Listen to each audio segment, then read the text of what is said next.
Thank you, Kimberly. With a quorum, we'll call the meeting to order. This is the regular meeting of the San Diego Community Power Board of Directors for December 15th, 2022. And for those of you that were not here in our November meeting, you should be aware that Chair Joe Mosca is no longer a council member, and Vice Chair Steve Padilla has been elected to a higher office, State Senate, and I was elected as a presiding officer to handle this meeting. We will do elections for chair and vice chair at our January meeting. So thank you for those that were able to attend. With that, Kimberly, can you call the roll? Yes, City of San Diego representative. LaCava, present. County of San Diego representative. Imperial Beach representative. Present. La Mesa representative. Here. National City representative. Chula Vista representative.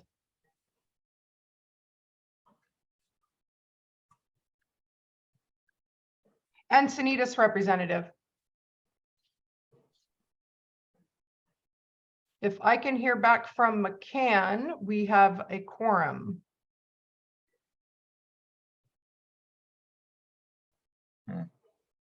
I know he's on. Mr. Mayor, Got it. We have a quorum. City of Chula Vista here. Great, thank you.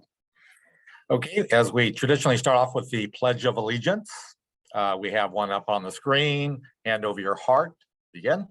I pledge allegiance to the flag of the United States of America and to the republic for which it stands, one nation, under God, indivisible, with liberty and justice for all. Moving on the agenda, special presentations, introductions. We don't have any this month. There was no closed session, so there's no report out from closed session. Are there any items to be added, withdrawn, or reordered on the agenda? No, there are not. Okay, thank you, Kimberly. Let's go to public comment. Kimberly, do we have anybody on for non-agenda public comment? No, there are no public comments. Okay, we'll move on to the consent calendar. Opportunity for us to approve all these matters in a single vote. The remote teleconferencing meetings, the treasurer's report, the back office operations, report from marketing and public relations, and then community advisory committee, although there was no community advisory committee. Do we have any public comment on the consent calendar? No, there are no public comments and no hands raised. Okay, terrific. Can I get a motion to approve the consent calendar? So moved. La Mesa Approve. and Chula Vista seconds. Chula Vista. Okay, Kimberly, can you please call for the vote? Director Aguirre, how do you vote? Yes. Director Humora, how do you vote? Aye. Director McCann, how do you vote? Aye. Presiding Officer LaCava, how do you vote? Aye, Motion carries with all directors voting yes. terrific. Thank you all. Okay, now we can move on to the regular agenda. First item is the Community Clean Energy Innovation Grant Policy. I believe Colin and Nelson will be presenting. So whenever you're ready, gentlemen. Good evening. This agenda item, Chair, I will be presenting by myself. We'll get Nelson in the next agenda item. Good evening, everyone. Colin Stantulli, Director of Programs. And today we are here on this agenda item to ask for your approval of the Community Clean Energy Innovations Grants Policy. As I mentioned, I'll be presenting today, but I do want to recognize my colleague, Allison Skurlock, who is doing most of the heavy lifting here on staff to get this program up and running. So you'll likely be seeing and hearing from her again later. Next slide, please. So for us, as far as background goes, in our budget that was approved by the board in June of this year, we did include within the programs department the intention to create a community grant program. That program was, largely inspired by other efforts from other CCAs that we have seen largely successful to really seed ideas within the community. And it was also our intent and our knowledge to know that while we were developing the community power plan, we knew that we were not going to have the ability to or the desire to fund large-scale incentive or rebate programs, but still want to continue to be able to invest back into the community, and therefore the community grant program was a priority for us this fiscal year. So with that, we're now seeking approval of the community grant program policy, which establishes the program, provides our CEO, Karen Burns, the authority to design and implement the program. Next slide. So the program goals there of the grants would be to provide support and specifically ideas that are scalable and replicable. These pilot projects that come from the community, the goal is for them to provide economic, environmental, and health benefits, as well as increase overall energy literacy of our customers. Said differently, we know there are really good ideas out there in the community, and we know that with some grant funding, we think we can get those ideas up off the ground and provide them an opportunity to test out those ideas and potentially see if we can get those ideas flushed out and incorporated into our program strategy. Next slide. We've identified 5 program focus areas, and so the pilot projects will be required to address at least one of these. I don't need to read through them all in detail, but I will let you know that they came directly from our customer survey that we conducted through the community power plan. And so these 5 were the 5 areas that we heard from our customers, are the areas that they're looking for solutions most from SDCP. So they range from ideas or projects that would help reduce energy consumption or cost, improvements to indoor and outdoor air quality. Obviously, workforce development, we heard a lot about energy resiliency, specifically about not just how you keep power on their home, but how they can kind of prepare for energy disruptions. And then lastly, specifically projects that provide benefit to our communities of concern. Next slide. So the policy that we're seeking approval of today provides some structure and process. The final program guidelines will be are being sought to be designated for approval by our CEO, but the initial structure provides eligibility criteria of grantees have to be a community-based nonprofit serving SDCP customers. The grant amount we identified in the policy is no more than 15% of the total annual program budget. We did not identify annual budget in the policy, with the understanding that this policy should live on from fiscal year to fiscal year, understanding that program budget could change. We do, based on this year's fiscal year budget, we do anticipate approximately $300,000 for this grant program. We would be coming back to the board seeking approval of that specific amount of grant dollars per our procurement policy. As far as other structure, we do put guidelines on that funding has to be expended within 12 months. I think our target would be within that 6 to 9 months, so we could have projects completed within a fiscal year, enough time for us to really help inform our next fiscal year's program planning. We intend to get this, as I mentioned, if approved today, up off the ground in the first quarter of next calendar year. And there's a possibility we would seek support of an administrator for the program just to assist in the distribution of the grant funds. Again, if we were to seek any expenditure of funding beyond the procurement policy, we'd come back to this board to seek approval. Next slide, please. The policy also requires the establishment of creating an evaluation committee, which would review, score, and then ultimately select the grants based on a set criteria that I'll go over in just a second. The committee would include staff as well as a representative from the Community Advisory Committee, and then potentially a representative from the program administration staff if we end up choosing an administrator. Next slide. The evaluation criteria we've set forth includes the following: the project feasibility, community benefits, and that's again kind of hitting again on those focus areas. Scalability and replicability. We really want these to be seeing ideas that could be replicated throughout the territory if possible. We added a criteria specifically for communities of concern, impact.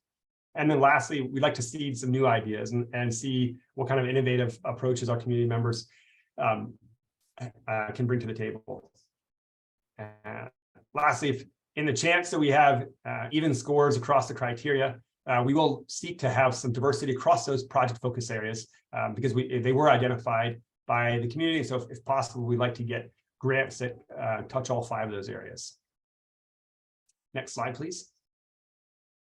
So if the policy is approved today, the next steps would be for us to finalize the program structure and details through final program guidelines. And we would hope to bring back to the board in February, present the program guidelines, and also be seeking approval to distribute grant funds at the like I said, at the February board meeting. That is all I have today. Happy to take any questions, Chair. Great. Thank you, Colin, for the presentation, and Allison for your very good work on this. I think the protocol for community power is to actually go to the directors to see if you have any questions or comments on the presentation or the proposal. And not seeing any. Kimberly, is there any members of the public that wish to speak on this? Nope, there are no public comments and no hands raised. Okay, with that, again, thank you both for your good work. This was something anticipated that community power to get into. It'll be great for us to spread our involvement in the community. This is a great way to do that. I really appreciate the 15% limit per grant on there. And we'll have to look at the budget, year by year and see how this is actually manifesting itself out on the ground. So with that, no other comments or discussion, I'll entertain a motion to move the staff recommendation. Aguirre moves. Approve. And I think Director McCann is going to second. So we have a motion from Director Aguirre and a second by Director McCann. So Kimberly, can you please call the roll?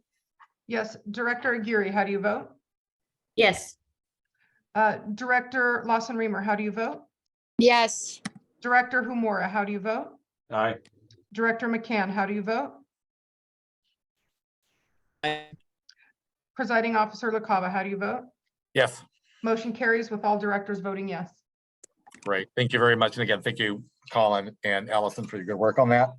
We'll move on to item 7, update on the community power plan. I think I heard that Nelson was going to present on that. Or is that you, Colin? No, Nelson is. I'm just here to open up the item. Okay. And just to open it up before I pass it off to Nelson, just to say that we're very proud of the effort that we've gone through thus far with this customer survey and the level of effort that we've gone out to really get out in the community so that our respondents look as much like our customers as we thought was possible. We're still analyzing the data. There's a lot of different ways to cut it, but Nelson's going to go over some initial results with you.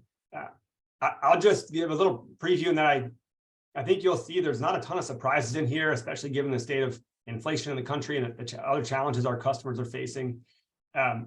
People are really focused on their bills. But another key highlight for us, I think, or for me, was that nearly a third of our respondents to the survey of customers, they have not ever participated in a program, and awareness still remains the biggest barrier to participation. And in many cases, these are programs that are funded by those very customers through charges that are on the utility bills mandated by the PUC. And I think this really speaks to an opportunity for what is likely to be a broad overarching education initiative that can come out of the CPP as a way to serve our customers and help them access the existing funds that are already out there that they either don't know that are available, or they don't have time to apply for it, or the applications are too confusing. So I don't want to get too hard of ourselves, but I'm excited about this, and let me pass it off to Nelson to go through the details. Sounds good. Thanks, Colin, and good evening, board of directors. So I think for many of you, this may be a lot of new information, and for some it might be a lot of overview of a lot of information we've been talking about since we started this project about a year ago now. So we've been working on this for a while now. So if you go to the next slide. So as a reminder for some of our new board members, what the community power plan is a decision-making framework, a strategic plan of sorts that is meant to guide us, meaning the program team and SDCP as a whole, in our program strategy, our selection and development of programs for the next 5 years, and what these programs, what this should do, and what this decision-making framework is all entirely based on community input, which is what Colin mentioned earlier in terms of a lot of the engagement that we did. So if we go to the next slide, we started this process by really focusing on doing a community needs assessment. And so we couldn't develop a plan that is focused on community needs without really understanding what those values, goals, and needs and priorities are, as well as all of our stakeholders, both internally among our member agencies like yourselves, our community advisory committee, and then some of the other community-based organizations that are deeply involved with us and serve communities of concerns as well. So we started the community needs assessment. We looked at identifying what energy programs and information the community has access to, and trying to figure out where there might be a gap and how we could maybe bridge that gap. And we wanted to ensure that all of our program offerings aligned with the values, goals, needs, and priorities of the community, but also simultaneously align with the organizational goals and priorities and values of SDCP in general. So this is what all is feeding into the community power plan. Next slide. So I mentioned that we did a lot of engagement, and this is a really high-level overview of a lot of the engagement that we've done.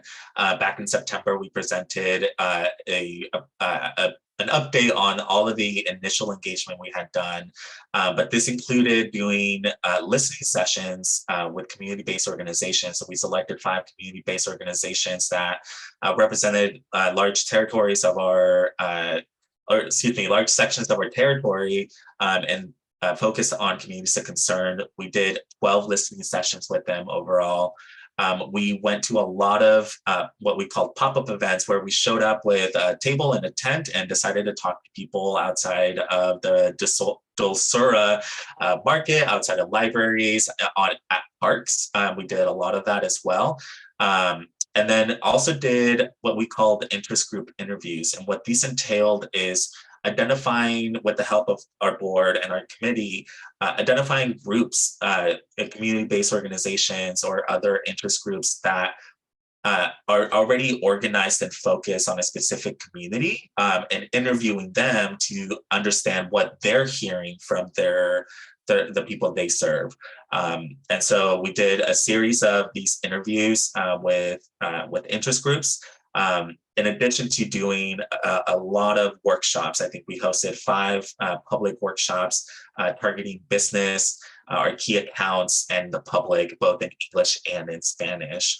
And then internally, we did a lot of board member interviews. So we individually interviewed a lot of our board members, some of who have now left the board, as Director LaCava was mentioning. We did a 2-hour-long staff workshop to start to understand the priorities as they relate to programs. And then at a community advisory committee, we held a workshop with them to further understand what their priorities are, what they're hearing from the community they represent. So that's just a quick overview of all the work we did. There's a lot more that we did, but that's just a high level. Next slide, please. So once we did all this initial engagement, we learned a lot, and we learned a lot of initial findings, which you'll find in the staff report. What these findings did is they then informed this next phase of understanding community needs, which is launching a community needs survey.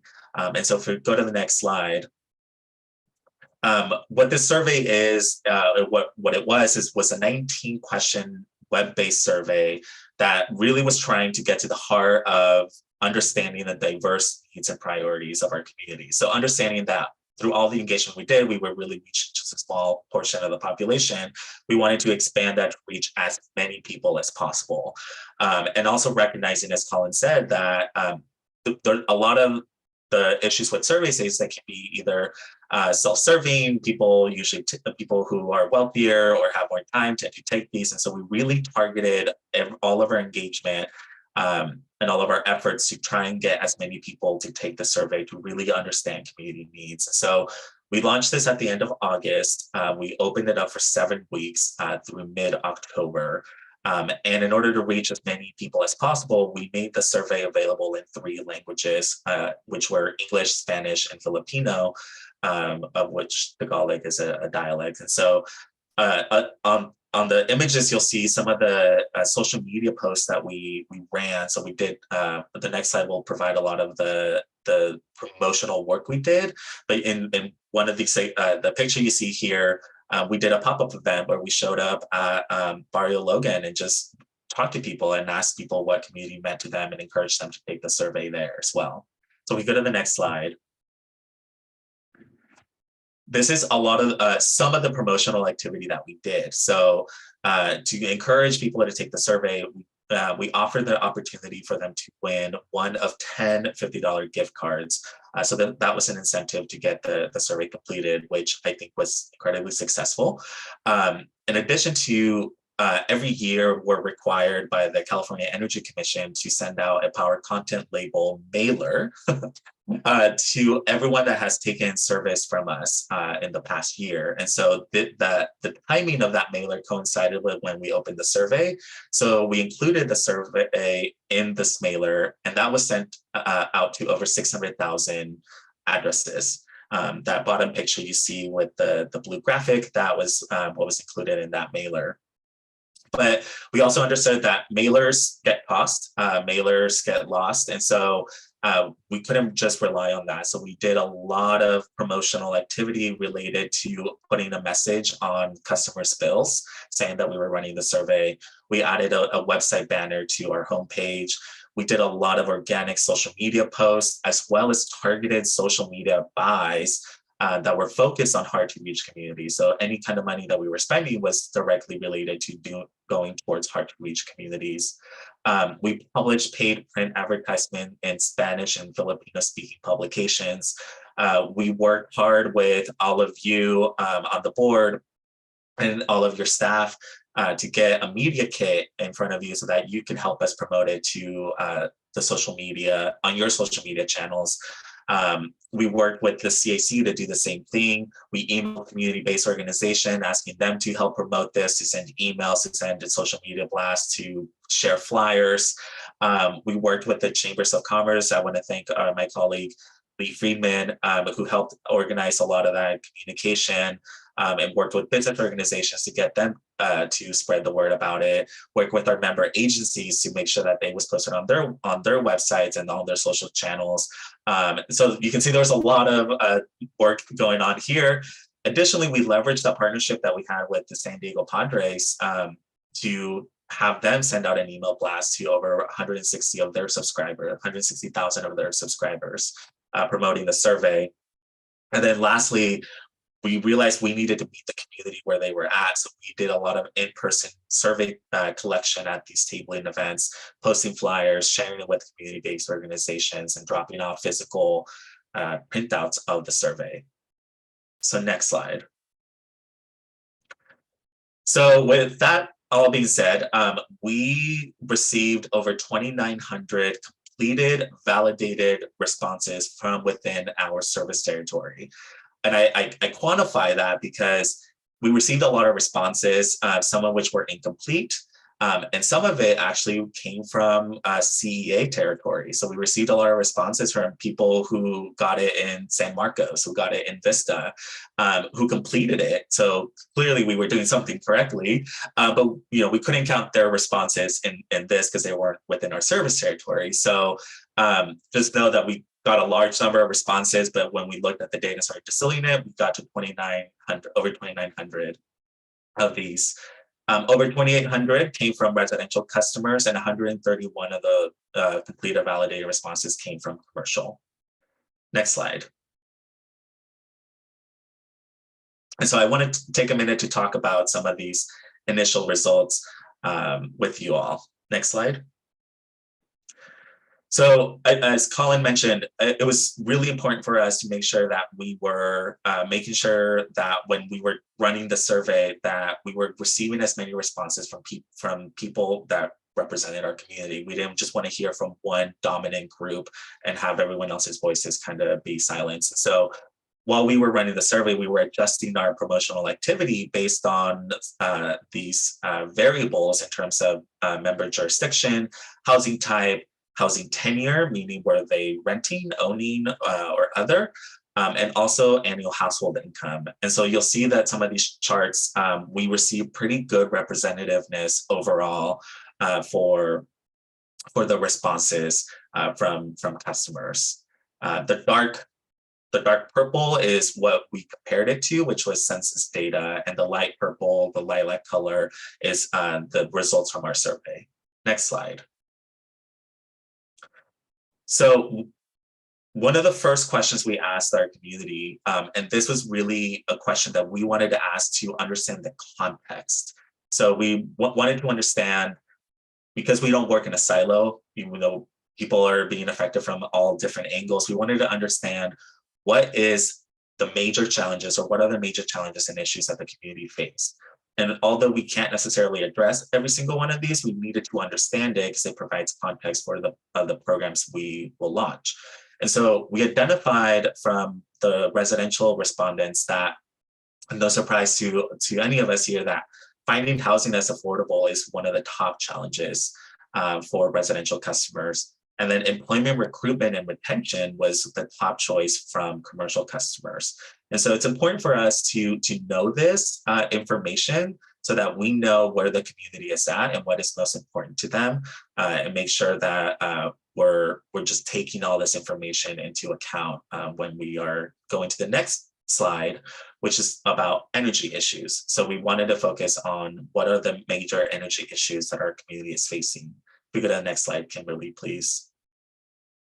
So no surprise to any of us, again, the number one issue that we heard, even from the initial engagement from working with the CBOs and then with the survey, is reducing energy bills. People are feeling the pinch when it comes to the cost of energy across the board. And then the next top thing that people identified was reducing climate change. And so when we look at this across the different ways of slicing and dicing the data by housing type, tenure, income groups, those two came to the top by and large. They've flipped slightly when you started to consider the income groups above 159, but still reducing energy issues was one of the top issues.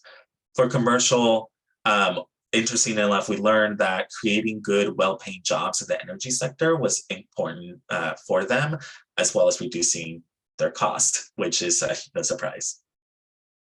Next slide. So then, recognizing that one of the main equity principles is the solutions to some of the problems lie within the community, we asked, what are some of the solutions that you would like to see in your community to address those top two issues. And so we heard by and large was building large-scale renewable energy generating systems in the region. We heard that even during the initial engagement, people want to see the development of energy because they want to see it local. They want to see it so that their bills are stable, which is, again, goes to one of the other top solutions, which is installing renewable energy on rooftops and parking lots. People really told us that they wanted to see this from the reducing their energy cost perspective. And then I guess the other piece with improving air quality and through building electrification and transportation electrification, air quality was a big component, which feeds into that piece we heard before about climate change. And these solutions remain consistent across when we looked at housing type, housing tenure, income, even if they varied slightly, like maybe one went to a 2 instead of a 3, et cetera. For commercial, we heard a lot about indoor air quality. So commercial customers want to see a lot more building electrification. But the building of renewable energy systems within our region is still one of the top solutions that people want to see us address. And rooftop solars and parking lot solars, again, still one of the top solutions across the board. Next slide. Nelson, given that a lot of this detail is included in the staff report, I might ask we move through them a little bit quickly because I know we have a robust agenda after this. That's okay. I'm sorry, Colin, you cut out a little bit, but I'll go a little faster then. So when we looked at, one of the things we really wanted to understand was program awareness, and understand like how we need to know how people know about programs, where they're at. And so we asked about program awareness, and most people are residential customers are aware of energy efficiency and demand response programs. But interesting enough, about 20% of survey respondents say they weren't aware of any programs, with renters being disproportionately unaware, which I think doesn't surprise a lot of us who work in the program sector. For commercial customers, they were largely aware of a lot of the local programs, mostly around demand response and electric vehicle charging equipment. Next slide. And then program participation. This is important for us. We want to know where people are participating in programs and how they participate. And so we asked residential customers, and they, no surprise, aligned saying energy efficiency and demand response were the #1 way of accessing programs. Single family residents and homeowners were more likely to have participated in solar incentives than multifamily, which again is no surprise. And for commercial customers, they indicated a participation across the board. They really ran the gamut, and so it aligns really well with commercial customers being more aware of programs and therefore being able to participate more in them. And then next slide. And so we asked one of the final questions, asking around barriers to program participation, because we need to break those down. And so the #1 barrier to program participation is being aware of that program. So many were not aware of program, regardless of housing type or tenure. And then the second thing that was really important for us is that even with incentives, or even with programs that are specifically aimed at reducing the barriers to clean technologies, customers are still feeling the cost of those as being too expensive, or they don't have enough time to research the program details before a program closes. So that's important for us to keep in mind when we start to design our programs as well. Next slide. And so I want to take just a couple more seconds to talk about the next steps of what we're doing with all of this information that we learned. Kimberly, next slide, please. So to finish off this year, we're taking all this information and feeding it into our framework, our program prioritization framework, that is going to inform all the program types, and start to give us a list of programs that we're going to bring back to the board in January, of program types that meet these needs. In next year, early next year, we're gonna, like I said, bring back that list of programs to you all for feedback and input. And then also, once we get that information, is release a public draft of the plan for public review and comment. And then once we receive all of those public comments and feedback, is bringing this back to the board and presenting it as a final version of the plan for your consideration for adoption. Next slide. And so this is just a quick timeline of where we're at. And with this presentation to you all, we have moved from reporting back to now going into assessing which programs are going to meet those community needs that we heard from during the community needs assessment. And then, like I said, we're going to release a public draft, and then hopefully bring this back to you all for consideration for adoption in the early part of 2023. And with that, I think if there are any other questions, I'm happy to answer those. Well, thank you, Nelson, for that detailed report. Your enthusiasm for this effort was quite palpable. And certainly appreciate the diverse ways that you reach out to the community to connect with as many individuals as possible. I'll just kind of open by saying I'm very encouraged when the residential identify climate action as a key item, and all sectors were concerned about the cost of energy. We'll be setting rates at the January meeting, and all looking for new local energy sources. So really tapped into some very, very good information that should be very helpful to you. Do any of the other board members have any questions or comments on the report? Not seeing any. This is just simply an update. So without objection, we will receive and file the update. And thank you, Colin and Nelson, for your very good work. And we will move right along to which is another update on the net energy metering proceedings. And I think Sebastian, Yes. the floor is yours. Thank you so much, Chair or Presiding Chair LaCava. Not sure what your title is, but good evening to you. Good evening to the board.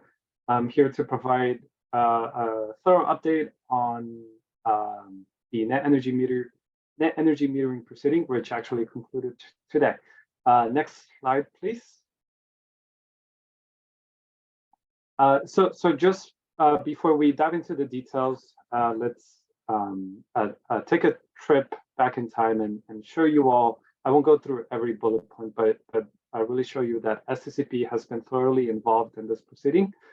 In fact, thanks to the efforts from our Community Advisory Committee and our advocates, we were the first CCA in the state that became a party to this proceeding and started tracking the developments as they would impact our NEM customers. Next slide, please. Earlier this year was interesting. So back in December of last year, the California Public Utilities Commission, the PUC, they issued a proposed decision, which would set the stage for the commission to vote on the final rules. That decision, as you may have seen in social media and the news, was not very popular among what you would call the solar parties and the solar advocates. And you had, through these developments, a change in the leadership at the Public Utilities Commission. You had particularly former senior advisor of energy to Governor Newsom, Alice Reynolds, be appointed as the president of the CPUC earlier this year. At the time, we were waiting for the PUC to set an agenda to vote on the PD. That wasn't happening, so in May, they decided to set aside the old PD and ask for additional comments. San Diego Community Power was involved in that process. And then between May and November, we were just tracking for any developments, and we were hearing that nothing would happen until after the election, and that's exactly what occurred. Come November 10th, the administrative law judge, that's what ALJ stands for, officially withdraws the old PD, as we would call it, from last year. And then that same day, they release a new PD, setting the stage for the commission to vote on that decision today. I can report that the commission did vote on the PD. They did release a redlined version with very minor changes, and I'll provide an update on what those are. But as of right now, the commission has approved it. They took, I think, around 6 hours of public comment before they actually could vote on it. But just wanted to provide that quick update. Next slide, please, Kimberly.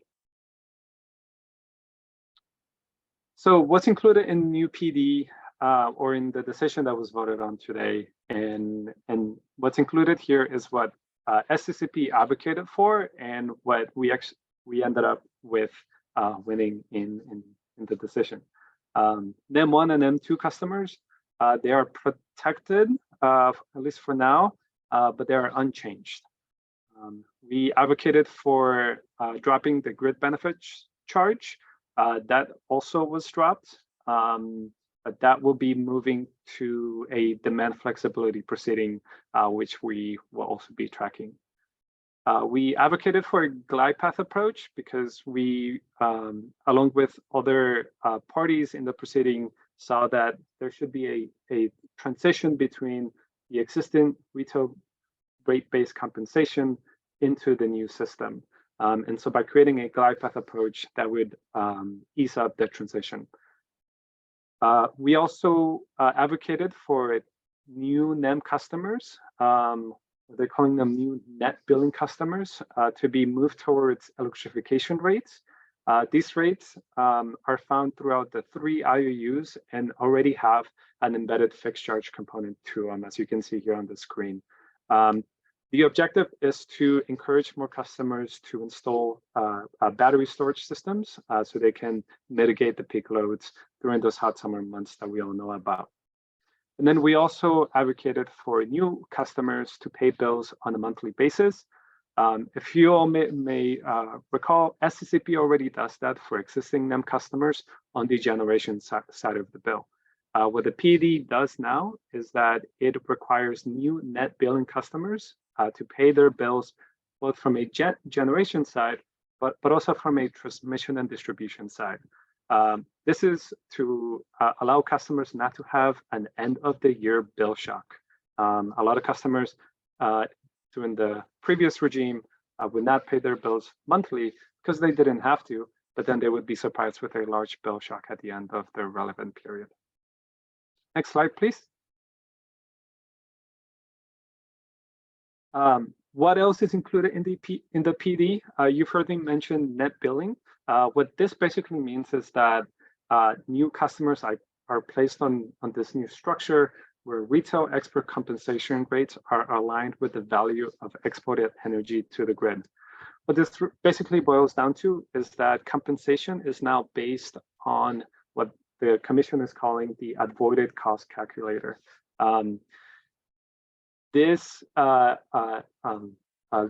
is calculated by the PUC every couple of years. And as you may have seen through the media, has been a point of contention among the parties. The PD also proposes an adder to the ACC.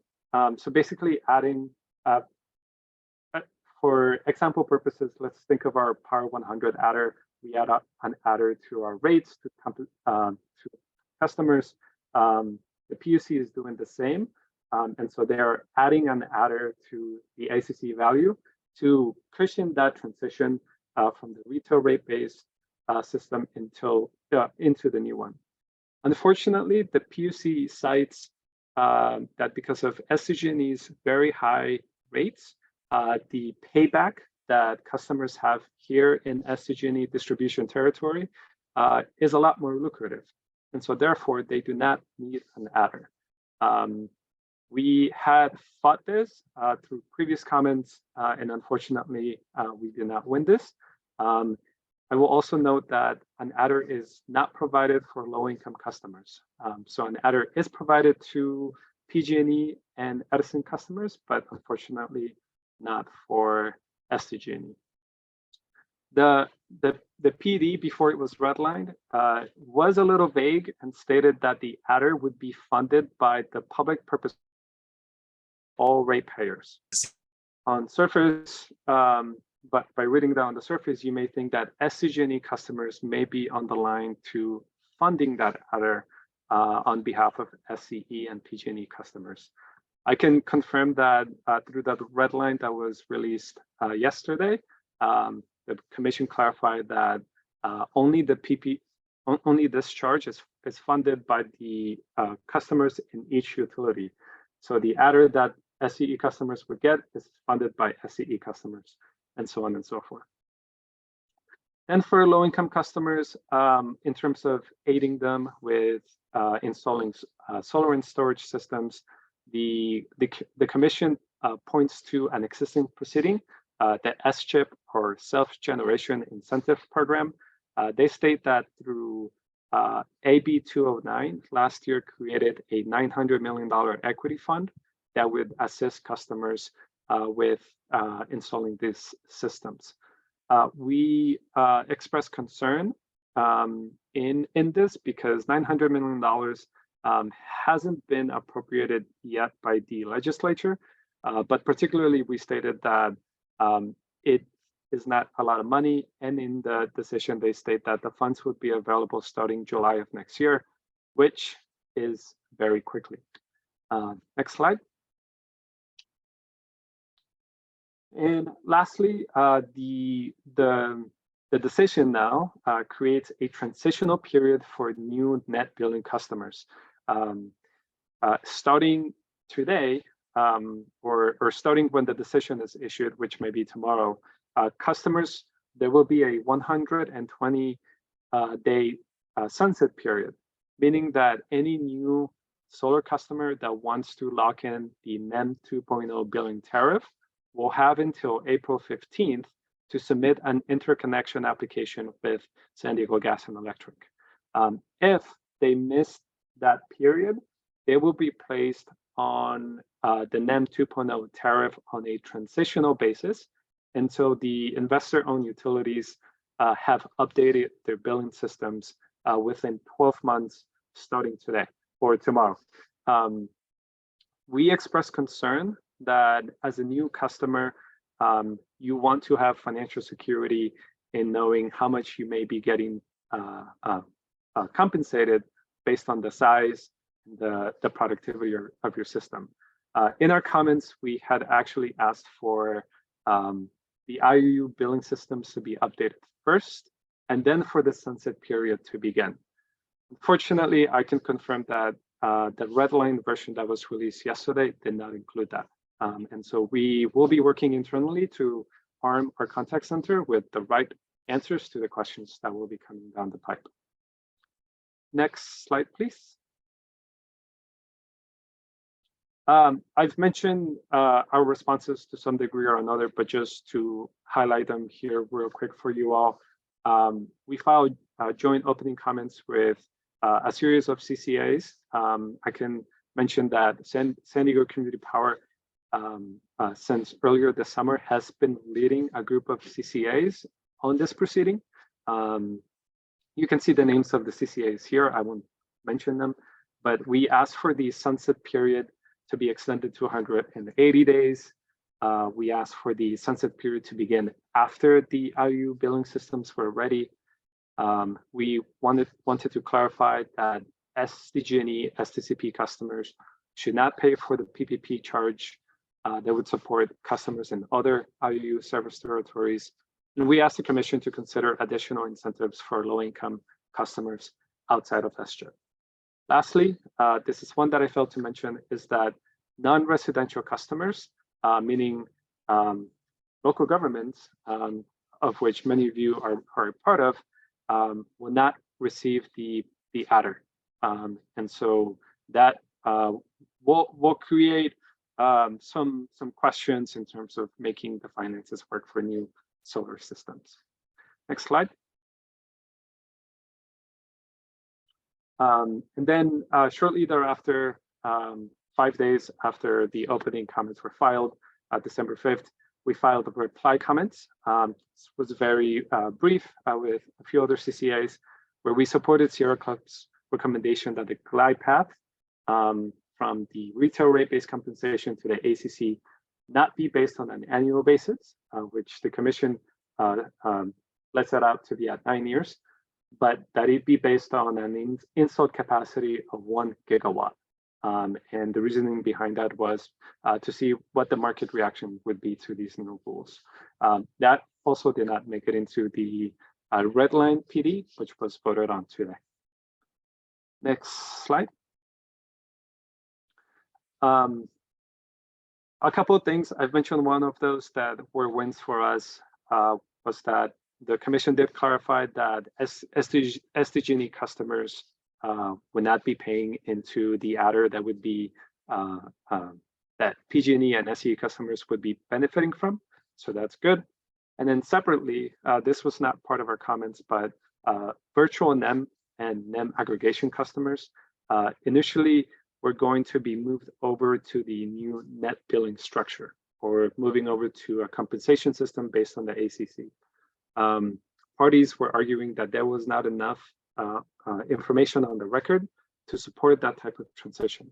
And so for now, any VNEM or NEMA customers are left intact, but the commission in the new year will begin a workshop process to gather more information about how these customers have been benefiting from the existing NEM 2.0 tariff rules and how they may change in the future. That concludes my presentation. I recognize this is a lot of information, and I'm happy to answer any questions. SCCP has been at the forefront of this, tracking the proceeding, leading some of these joint CCA groups. The decision got voted on today, and I know that we'll be busy at work digesting that information and see how it would impact our operations. But at this time, I will pause and take any questions if there are any. Thank you, Sebastian, for the detailed presentation on something that is just literally hot off the press. I really want to thank Community Power and everybody that has been involved in the leadership position in staying in touch with the CPUC's actions in fighting for our customers and those who want to make the shift to rooftop solar. So thank you very much. And so I think one thing, I think it would be helpful to, as you digest this and understand it better and the implementations, to bring this, come back in like January or so to more fuller brief us as you better understand this. Then the other question I have before I turn it over to the directors, how will we, what proactive effort will we make in terms of notifying our customers, or will we rely on the media to start spreading the word, and then our customer service will then respond to any questions that come in? Have you thought about that yet? Great question, Chair. I have been fully focused on the proceeding itself. I think our team will take the next step in exactly that question. How will we address the questions and informing our customers? So I'm sure our Director of Account Services has some ideas. So I don't want to speak for him, but just wanted to mention that. Okay, perhaps when we get that update and debrief. Certainly there's some good news that we can celebrate. Not all of it's good news, but you certainly fought the good fight and we're in there to the very end. So again, thank you very much for that. To the rest of the directors, have any questions or comments on this presentation? Not seeing any. Kimberly, is there any public comment? There are no public comments and no hands raised. Okay, so with that, without objection, we will simply receive it and file it. So again, thank you, Sebastian, for that good work. Now move on to item number 9, which is an action item to update the board compensation reimbursement policy. And I believe our outside counsel, Nick Norvell, is going to present on this one. Oh, Ryan, did you want to introduce it? Oh, thank you, Mr. Chair. Good evening, Board of Directors, Ryan Barron, General Counsel. I'm going to turn it over to Assistant General Counsel Nick Norvell to do the presentation. Great, thank you. Thank you, Ryan. Mr. Chair, good evening, Board of Directors. This is just a brief item for the board's consideration. So back in February, the board adopted a policy authorizing compensation of $150 for attending board meetings. This is the board compensation and reimbursement policy. And it included a limit of per diem compensation of up to 2 times per month. The policy, when it was adopted, did not originally include compensation for attending meetings of board committees like the Financial and Risk Management Committee. But in looking around at other regional agencies like SANDAG and MTS, those do include compensation for attending meetings of board committees, and the amount is the same as what is provided here at SDCP, $150 per meeting for that attendance. So the proposed policy amendment for the board's consideration this evening is to add committee meetings for the policy and then increase the limit from up to 2 times a month up to 4 times per month to account for the addition of the committee meetings. So if we could go to the next slide, Kimberly. If it's the desire of the board, the proposed action is to approve resolution 2022-21 amending the board compensation and reimbursement policy to include meetings of board committees. And there is the updated policy included in the agenda packet. All right, thank you, Nick. Thank you for the presentation. Pretty straightforward proposal. And I really appreciate that constant revisiting of our policies as the organization matures and as we understand how we're working going forward.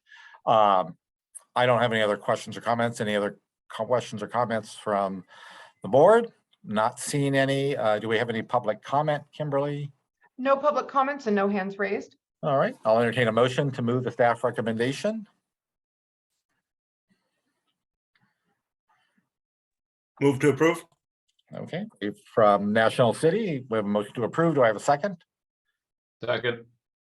Second from La Mesa. So with that, Kimberly, please call the roll.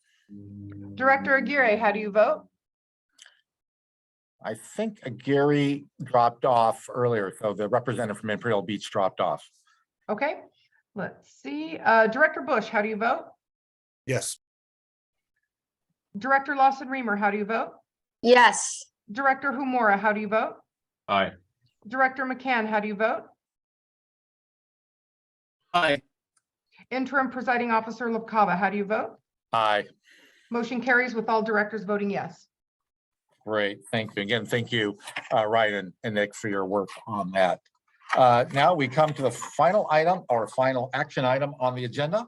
It's director initiated items, and for the board members, the bylaws do provide for a director to put an item directly on the agenda. This is consider SDCP actions necessary to accelerate achievement of 100% renewable energy portfolio. And I'll turn that over to Director Lawson Remer. Yeah, so thank you all so much. And let me just give a little context. You know, we all passed our goals and objectives for San Diego Community Power back in June, and that was a really extraordinary feat, getting us situated as to what we're doing and what we're trying to achieve.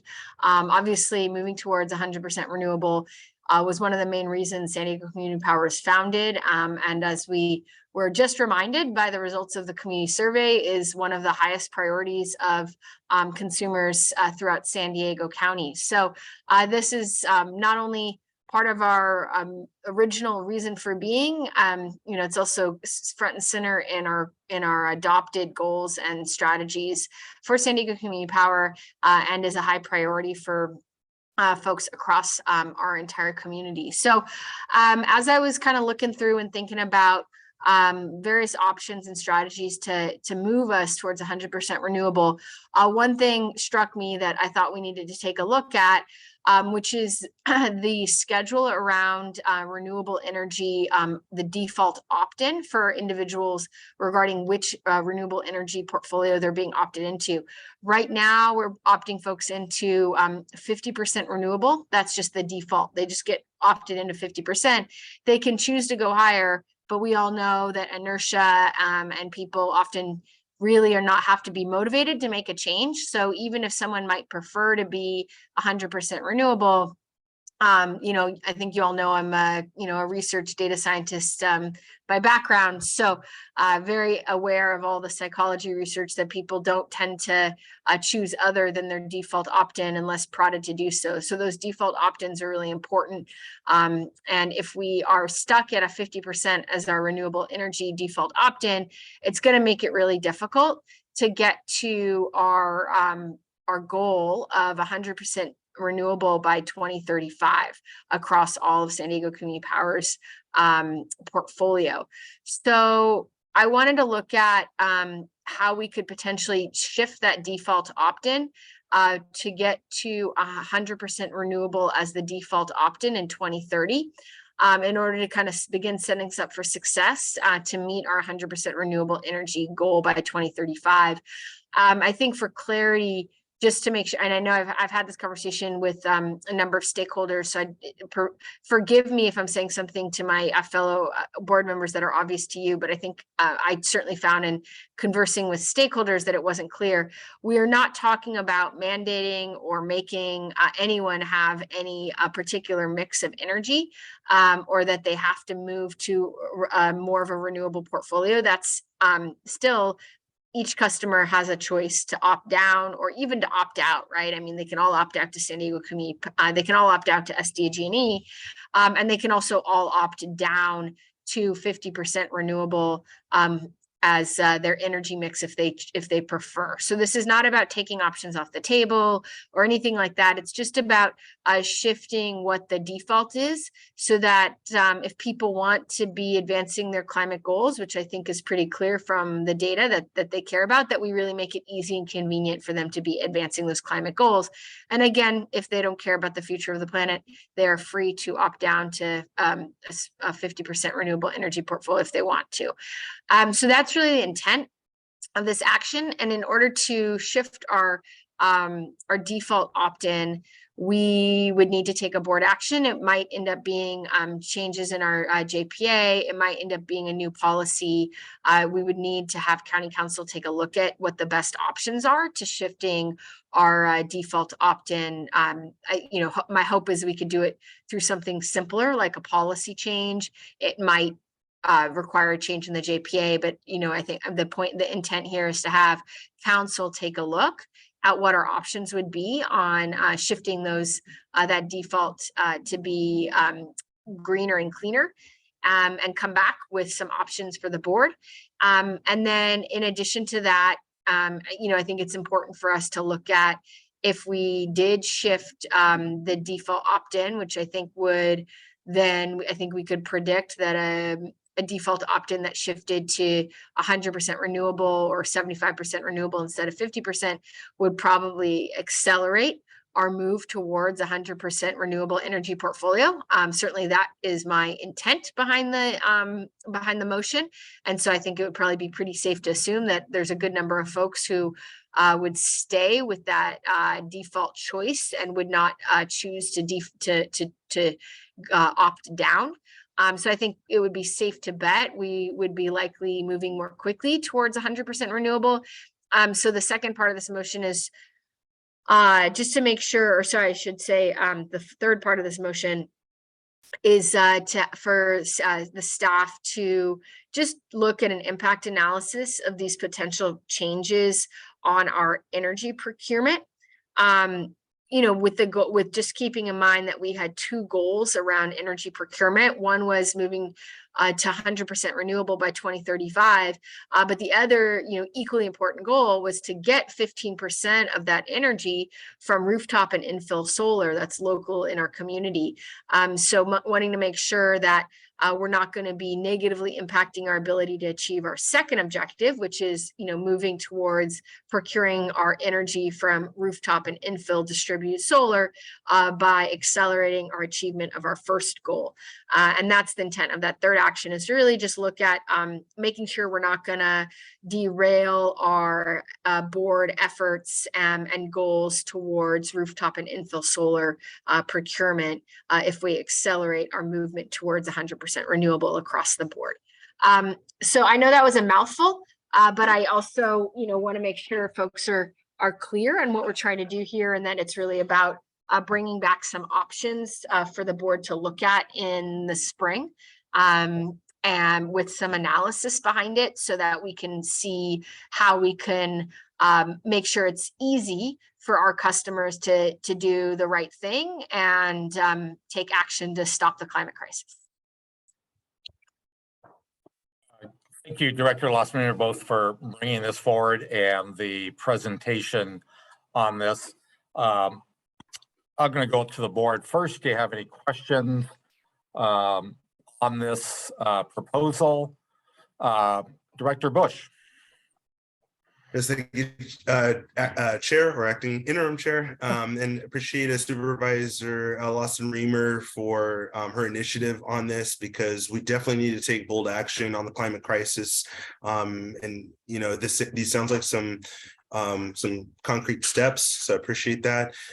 I do have some questions on this. So one of them is even timing. So we have a lot going on with this organization in these next couple of quarters. So timing wise, in this analysis and kind of the capacity, What are Supervisor, what are we looking at for timing for this analysis, and how these tiers are working out? So I'm just trying to get Mhm. a sense of what potential staff capacity is. No, it's a great question. So I was looking to move the tiers gradually, not suddenly. Sorry, I somehow disappeared from the screen. No, you're Okay, good. I'm back. So looking to move the tiers gradually, not suddenly. So looking to move to 75% renewable. I think I said by 2027. I'm not looking at the motion right now. And then getting to 100% renewable by 2030. And we're in 2022, almost 2023. So that's a 7-year runway. So definitely, moving step by step up to 75% and then up to 100% over the next 7 years. So timing is meant to be long. 75% by 2027 and then 100% by 2030. So that's the time frame I'm thinking that we need. I want to move expeditiously, but not precipitously, because obviously there's a lot of moving parts. Sure. So that's on the timing. I was talking, Supervisor, I was talking not necessarily about this timing you have here. I was talking more about the analysis and the effort that's going to go into the analysis of this plan and the costs. What are we looking at in terms of how long this analysis would take? Because I think the proposal here, if I understand it correctly, is that staff would come back with an analysis of these goals and shifting these tiers, correct? Yeah, I don't think I gave. Oh, I said. Okay, no, and maybe April. you didn't, and maybe you didn't. But I did. Sorry, I'm just looking. So I think I'm going an extra step, right? Like, so for No, this, I think it's a good question. Actually, it's totally right. I said April. I just thought that was probably enough time. January, February, March, April. If staff feels like they need more time, I'm completely open to that. I think I would like this to happen in the first part of next year so that our new board is able to weigh in a timely way. But clearly we have to ensure that our staff has the capacity to deal with all the moving parts. good point. So I appreciate that in the new board too, right? So that we're giving something to the new board. So yeah, because I'm totally open to this.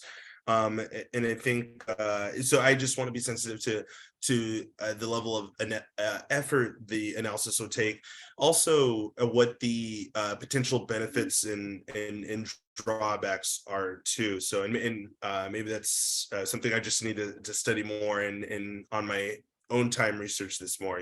So I think what the potential benefits for the reaching the goals, right? But what the challenges are to this analysis of reaching these goals, I think that's what I'm trying to think about more.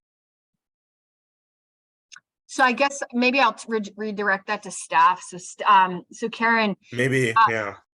Karen, I think being sensitive to the spirit of Marcus's question, is April a reasonable timeframe, or would you feel like you either have that ready to go and you're just waiting for a time to roll it out in January, or do you need a longer runway to be able to balance this request with other workflows? Good evening, and thank you for asking. I think this will be challenging. Mainly because the folks that would be involved in this analysis will be in the middle of enrolling San Diego County and National City into our service during that time. And that is an enormous effort that lasts for several months, from February through to June. So ideally, this is sort of a Q3 ask when they can free up some of their time. I would be comfortable. I don't feel like it has to be April. I do think it would be helpful before the summer, because it'll be, people tend to disappear like July, August. So if we could do something before folks disappear in July and August, that would be great. But it definitely don't feel like we have to be tied to April. Would that give a little bit more wiggle room? That would help, and Okay. we'll have more staff as well. Okay, I think if we don't do it by like that. June, if we don't do it by June, then everyone's gone July and August, and then it's That's already true. like September. So it's like no bueno. So I think, but June feels, I feel comfortable with June for sure. Well, I would amend my, I would then amend my motion to strike April and put June. Okay. Any other comments, Director Bush?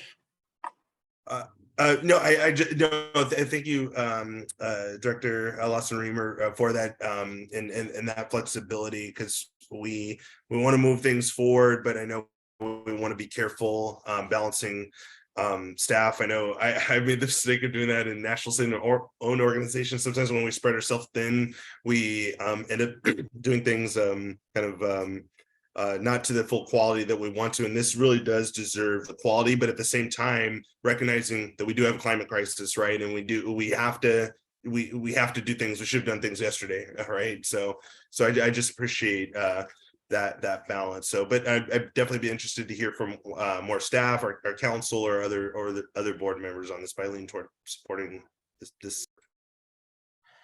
I see our council, Ryan Barron, has raised his hand. Before I make my comments, go ahead.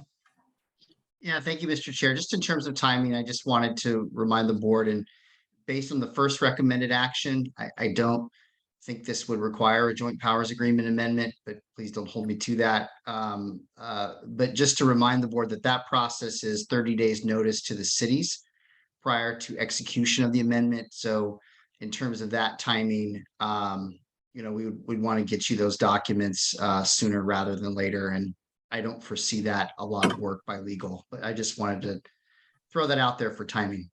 Okay. And our CEO, Karen?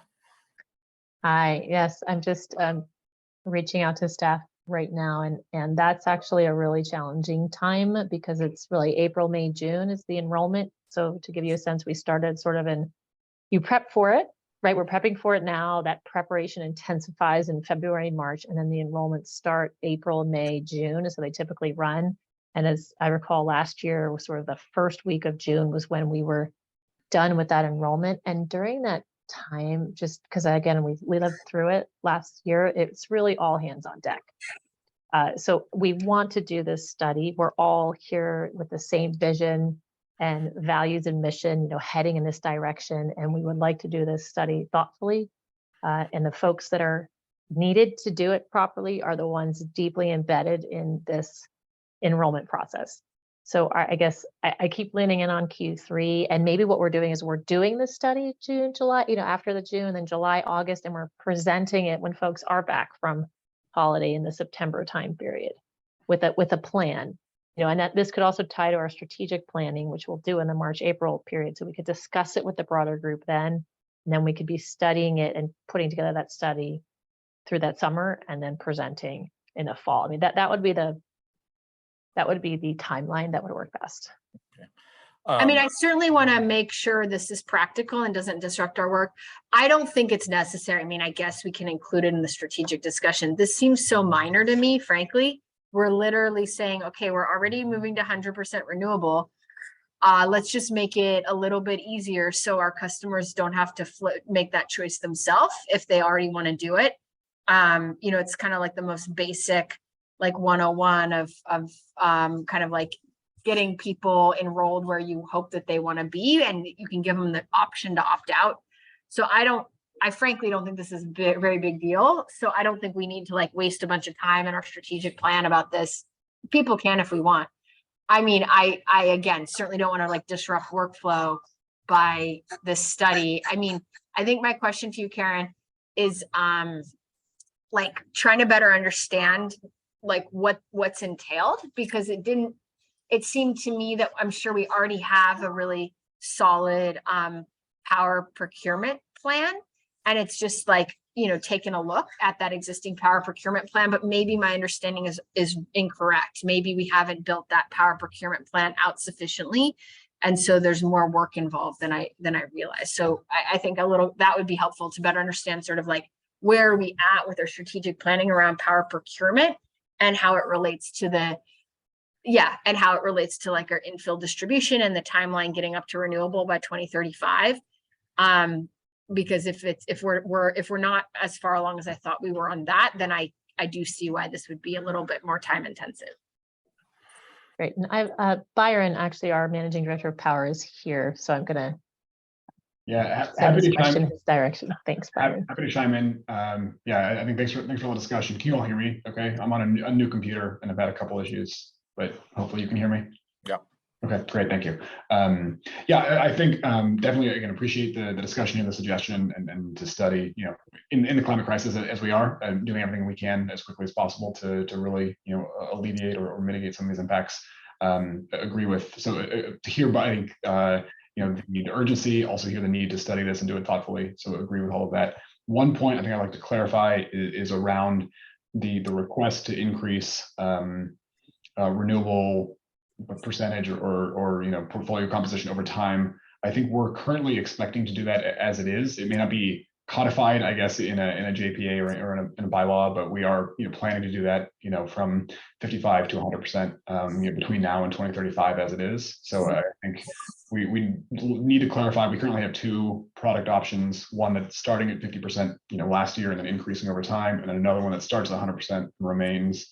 So I think to clarify is whether there's a third consideration I'm hearing, that there would be a 50% option that we keep at 50%. I think that would be new, but I think we are planning to step up over time between now and 100%. So I think clarification around that direction would be helpful. And I think I agree with kind of everything that's been said. It's certainly a taking the time to do this. Barbara, can I answer your question real fast? It's a great question. It's such a great question. So yes, I know we're in the process of increasing our renewable composition over time. At the core, the intent here is just to shift what people are defaulted into. Not to, and then if they want to choose to opt out, that's fine.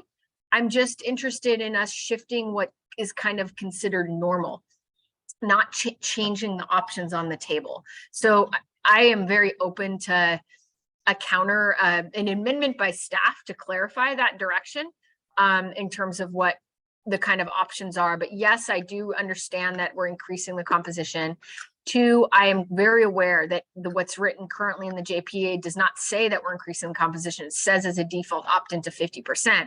So there's an incongruity between what's currently in the JPA and what we are actually doing in terms of our actual operational planning. So I was partly interested in fixing that incongruity between our operation and our JPA, because what you're doing operationally clearly makes significantly more sense than creating some weird product that's 50%. That's not the intent.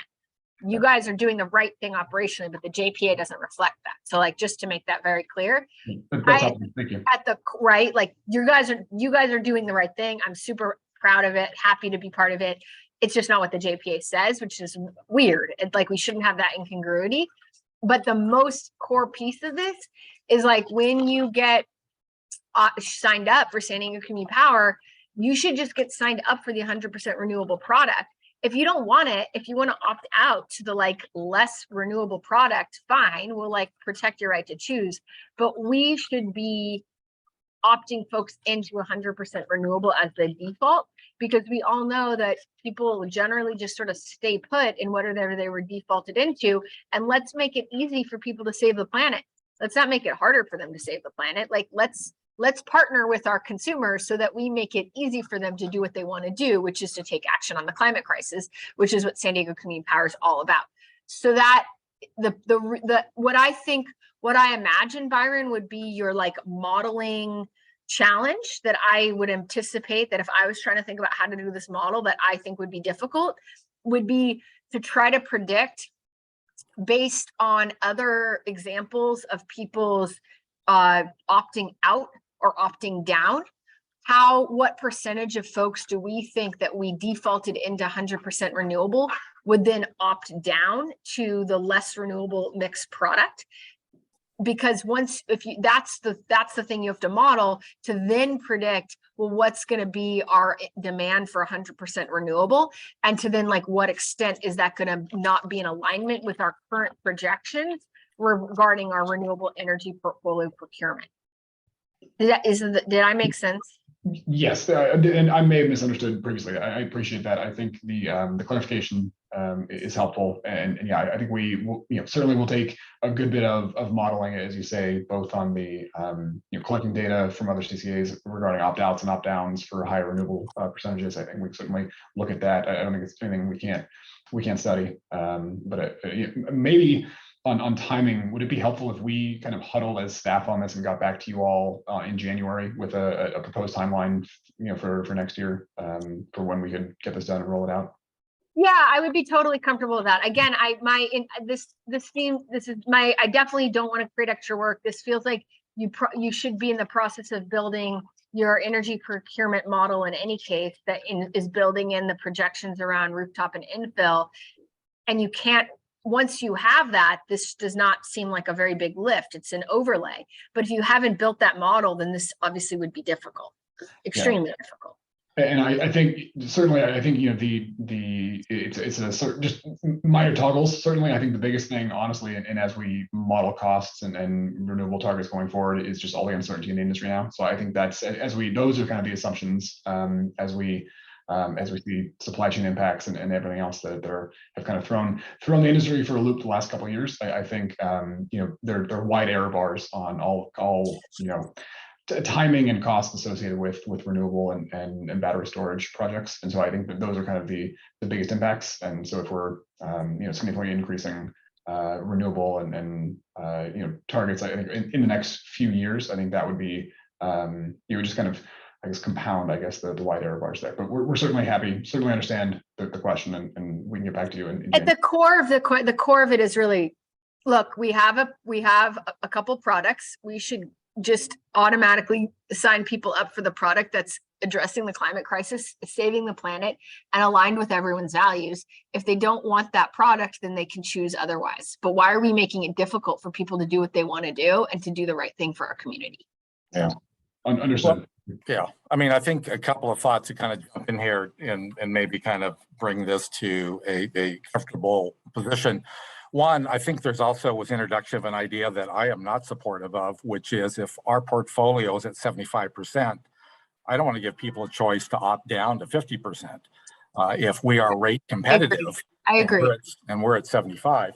I think there's also an issue of, as you said, Byron, if we are working our way up in the renewable portfolio, the difference between what we're doing internally and that we're all committed to, as opposed to what we publicly advertise, and perhaps put a little bit of pressure in your ability to negotiate as you go out and do the RFPs for that. We can have a target of 2027, and if we can get the pricing, because clearly what we are also hearing is that rates are an issue. I hope I didn't misunderstand it, but I think Encinitas now has the lowest percentage of customers, and they mandated everybody to 100% at the get-go. And not only did people perhaps opt down, but they opted out for a variety of reasons. It's not that simple, but I think that rate sensitivity does play a factor. I'm also concerned, as Director Bush stated, and I think Director Lawson-Remer, you alluded to it as well. This is still a pretty small company that is doing incredible work with the small staff we have. We're still in hiring mode.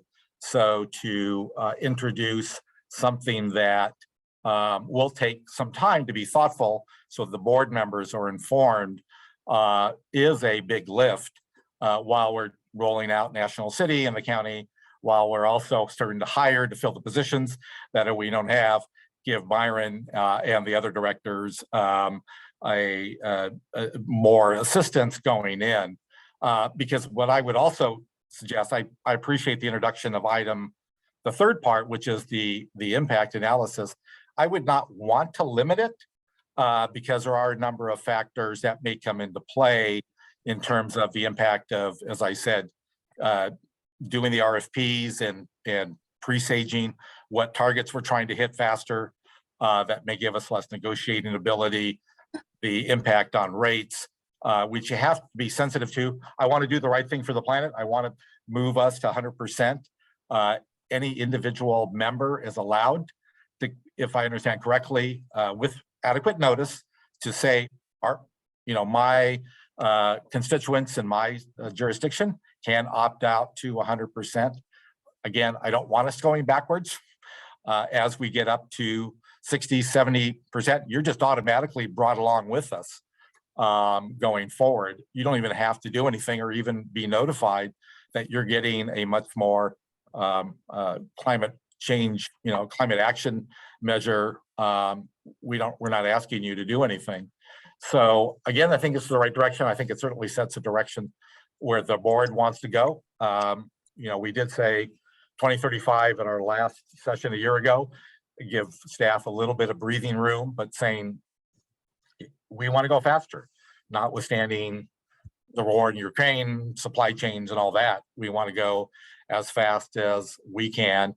And we want to develop the rooftop solar, which is a challenge unto itself, but we're all committed to that. The utility scale locally that have been talking about as well, that we built into our strategic plan and how all that works. So, this is the kind of push I think the board wants to make on staff, but we want to be careful too. There's a lot of work ahead of us. And so I know Director Losser-Reimer, I think you were pretty committed to this. I would support that we actually target third quarter, because the goal here is 2027, right? Is to get to 2027 by 75%. When we actually make that direction from the board is not as critical, since that's 4 years out. That would be 4 years out. And that we open up recommendation 3 to simply call for a impact analysis and leave it to staff to provide us all the information that we need to make an informed decision. So I see your hand is up, Director Losser-Reimer.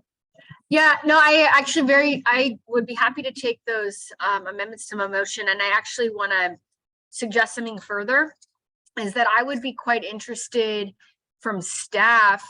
I think you understand the intent of what we're trying to do, right? Like, what's a good ramp to shift the default opt-in option? I would be I would like to add then, in addition to the impact of this approach, if there's an alternative approach that gets at the spirit and the intent here of kind of accelerating our default opt-in to 100% renewable, but has a little bit of a different flavor or different timing, that is from Byron, from your perspective, like better aligned and more feasible from your power procurement strategic planning, I would actually love for that to be included in what you come back with, because you might, taking kind of the intent here, doing the analysis, you might actually come up with another option that's better. Sure, happily appreciate that, and we're happy to do the study again at your direction, as and timed for your direction as well, and to keep all options on the table. Okay, well, with that, I'm happy to accept Chair LaCava's amendments to bring this back in the third quarter and to open up the set analysis, and as well as to add an additional amendment of my own, which is to include, for staff to include various other options regarding timeline and approach to accelerating our default opt-in to 100%, acknowledging that you all probably have some great ideas that will emerge in the course of that analysis, and we want to be able to consider those. Okay, so make sure we all understand. Recommend the action number 1 remains unchanged. And correct me if I'm wrong, but item number 2 would be changed to no later than third quarter 2023. And 3, to simplify that, I think would simply be directing staff to prepare a impact analysis of these potential changes, period. And then your 4th one, encourage staff to look at alternatives to meet these same objectives. Exactly, to meet these same objectives regarding accelerating movement to as a higher rate of renewable energy as the default opt-in. Okay. Yeah. I'll second. Second from Director Bush. Kimberly, does that clear enough for you to get into the minutes? Yes. Okay, great, thank you. Okay, Not seeing any other hands being raised. Kimberly, please call the roll. Do we have a first and a second? Yes, so the first is from Director Lawson Remer, and Okay, the second is from Director Bush. okay, thank you. Okay, Director Bush, how do you vote? Yes. Director Lawson Remer, how do you vote? Yes. Director Humora, how do you vote? Aye. Director McCann, how do you vote? Aye. Interim Presiding Officer LaCava, how do you vote? I vote aye as well. Motion carries with all directors voting yes. All right. Well, thank you very much. Very robust discussion. Thank you, Director Lawson Remer, for bringing this on. Goes to the heart of what we're trying to do here. So be respectful of everybody's time. Let's move quickly to, I think I forgot, I didn't see any hands come up on the attendees, so I don't think we had any public comment. Is that right, Kimberly? That is correct. No public Okay, comment. thank you. Got to remember that. So reports by our Chief Executive Officer and General Counsel. Karen. Great. Hello and good evening to our board members, our team, and our general public. Next slide, please. Seeing as how I stand between you and dinner, which is never a good place to be, I will try to be brief. So just a quick couple of slides to give you the updates of what we've been up to since our last meeting, which was last November, where we concluded our regularly scheduled business and then proceeded to honor and celebrate our 5 departing board members during that. And then we had a reception with our CAC and our staff.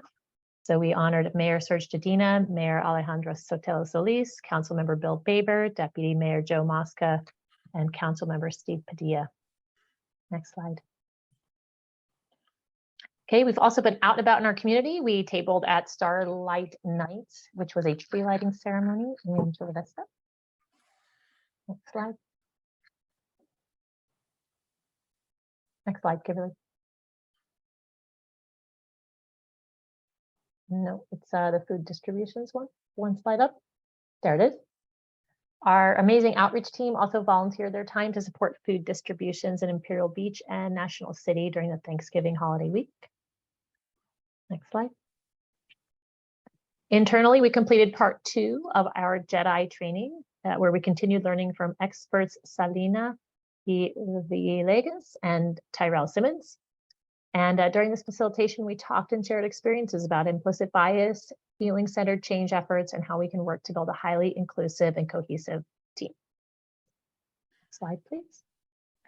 And as you are all aware, we have been growing rapidly. We doubled in size in just 6 months. And so we brought back Lisa Gordon to help us explore what it means to have the culture of we in the workplace. We learned about our own communication styles, characteristics of high-performing teams, and how to engage in productive conflict in the workplace. We also created a group of we statements that will form the foundation of our own internal code of conduct, meaning how we will behave, hold ourselves accountable, learn from our mistakes, and communicate with each other on a daily basis. Next slide. And of course, we are still hiring. We have hired a new director of people. We will announce her in January, and she will be present during our board meeting. She'll be starting, I believe, the 2nd week of January, so we're super excited. And we are currently interviewing for a local area resource developer that will help us with our infill and commercial storage and solar opportunities, as well as our front of the meter opportunities here in San Diego County. And we are accepting applications right now for our IT coordinator and a chief operating officer. Next week, we expect to post 2 new positions in our Marcom team for a senior marketing manager and a community manager. So still a lot going on. There's still a lot we have to do and we need to do. Next slide, please. All right, so last week and this week, as mentioned, we celebrated the departure of our 5 board members, not only at our own board meetings, but we also went to their own city council meetings. And during that time, when able, we shared our experience, our really wonderful experience working with them and honoring their public service on our board. And at the same time, and often during the same meeting, we welcomed new mayors new council members across Encinitas, Imperial Beach, La Mesa, and National City. These were wonderful celebrations, and we really appreciated the opportunity to participate, to share, and to get to know some of our future board members. Next slide, please. And with that said, we have learned that we do have 2 official new board members and alternates. Both National City and Encinitas have selected their board members and alternates for our SDCP board. So in January, we will welcome Council Member Vitas Yamane to our board, with Council Member Marcus Bush remaining as the alternate. And we will also welcome Council Member Kelly Heinz from Encinitas as our new board member, and Mayor Tony Krantz as her alternate. Next slide. Okay, in January, we talked about this next couple of quarters being a busy month. So what I'm hoping to do each board meeting is just give you a little bit of a sense of what's going on. So this January will be very busy. We will be introducing, welcoming, and swearing in our 5 new board members. We will have a full half-day public orientation on Wednesday, January 18th for our new board members, which will include a guest speaker flying in from the North Bay from our Cal CCA Industry Association. And all of our directors, departmental directors, and our executive team will also be giving presentations about their parts of the organization. This is to help everyone get up to speed, hit the ground running, because there's a lot to do in that first board meeting in January. So this is a public meeting. We encourage anyone to attend who would like to know more about SDCP and what we do. Then in our first board meeting in January, we will be electing our new SDCP officers, as Director LaCava mentioned. And we will also be setting our electricity rates for the coming year. We'll be onboarding our full-time HR director. And one of her first actions will be to help us get an employee performance management plan and calendar in place. This is a large project in and of itself, and that's something that's on our list of to-dos. And then lastly, expect to see more of Colin and Nelson and Jan and Feb as the CPP and the community grants program make their way through the system and get ready both for public comment and for activation. Okay, last slide, please. This is my last slide again. I don't want to stand between you and dinner. I wanted to take a moment to thank everyone who has played a part in our success. Our board, for your strategic guidance, for your thought partnership and mentorship, as I've stepped into this role and sought to guide the organization out of startup mode into scaling mode and all the things that entails. To our staff, the staff of our member agencies, you are the wind beneath the wings of many of our board members, and we appreciate the time and collaboration that you always give to us.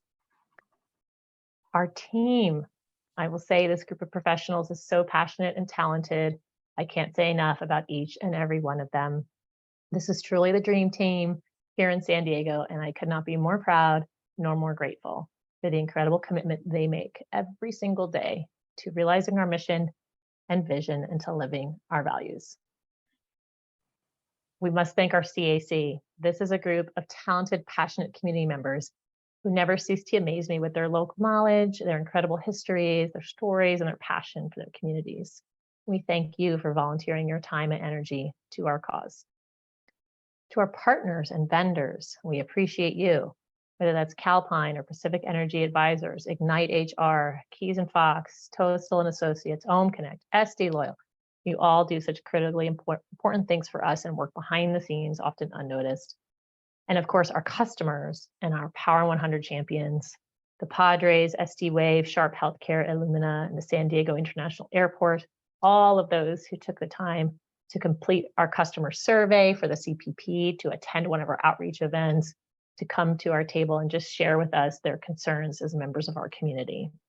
Customers are the cornerstone of our organization, so we are here to serve them, serve you, and we appreciate and we value them. So thank you all, and have a happy holiday and a wonderful winter break. Thank you, Karen.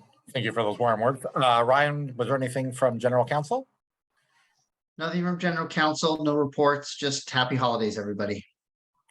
We'll go now. I see any hands up by the attendees, so I'll move quickly to director comments.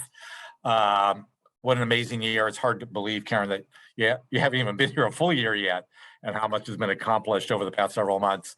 Thank you for the time, for checking, thanking everybody. It really is an amazing team, and you're still building it. So you've really moved in quickly to fill some of the holes we had in the organization and continue to build it.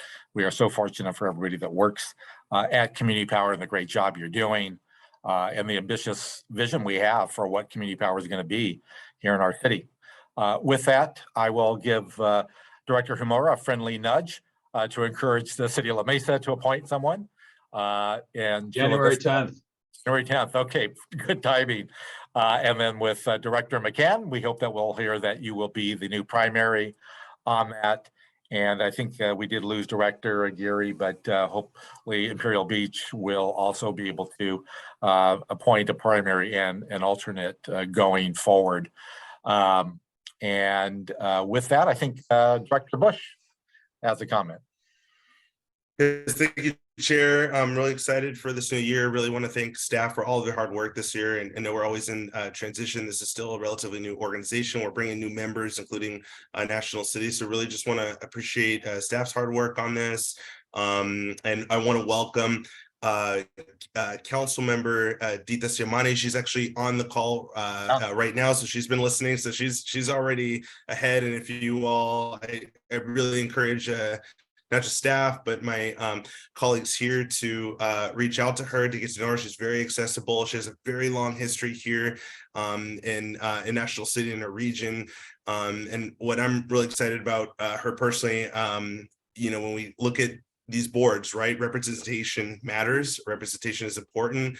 I don't know that we have API representation, and she's Filipina. She was a Filipina immigrant. She's a business owner and has just so much experience in whether it's real estate and serving the community. So I just love having that experience, and really appreciate staff for really focusing on the community, right? Like we saw staff, want to give a shout out, not just to Karen, but Jen for going to our council meetings and welcoming the new council, getting engaged, because that's ultimately really what it takes. So, and Council Member Yamani has been a big part of community engagement. I know she's going to be a huge force to help you guys connect with the South Bay community, help us expand and you know, continue not just expanding what we're doing in our operations and mission, but really addressing at the end of the day what Supervisor Lawson Reamer talks about at the end of the day, stopping the climate crisis, right? So I'm just really excited for this in New Year. Just want to wish everyone happy holidays and Merry Christmas.